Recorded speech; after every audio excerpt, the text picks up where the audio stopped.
వచ్చిందండి వయ్యా. కన్నా నాకు అర్జెంట్ గా 20,000 కావాలి. 20,000 దేనికి? మేకప్ కిట్ అయిపోయింది, కొత్తది కొనుక్కుంటా.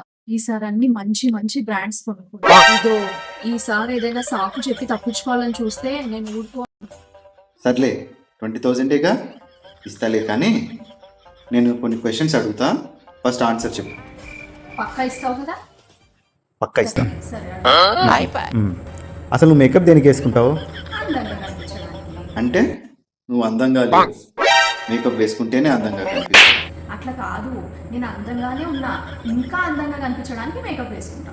అంటే నువ్వు కొంచెం అందంగా ఉన్నావు, మేకప్ వేసుకుంటే ఇంకా అందంగా కనిపిస్తావు. కాదు, నేను మేకప్ వేసుకున్నా వేసుకోకపోయినా అందంగానే ఉంటా కదా, మరి దేనికి మేకప్? అవును కన్నా, నువ్వు చెప్తుంటే నిజమే అనిపిస్తుంది. ఈ పక్కింటి అంటే ఎప్పుడు చూడు మేకప్ వేసుకో అని చంపుతుంటది. నేను మేకప్ లేకున్నా అందంగానే ఉన్నా, దాని కుళ్ళు నా అందం చూసి.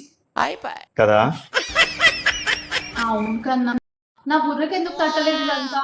నాకు మేకప్ వద్దు, ఏమొద్దు. నేను మేకప్ లేకున్నా అందంగానే ఉన్నా. ఆ 20,000 కూడా నువ్వే ఉంచు, నాకేమొద్దు. 20,000 కావాలంట దీని మేకప్కి.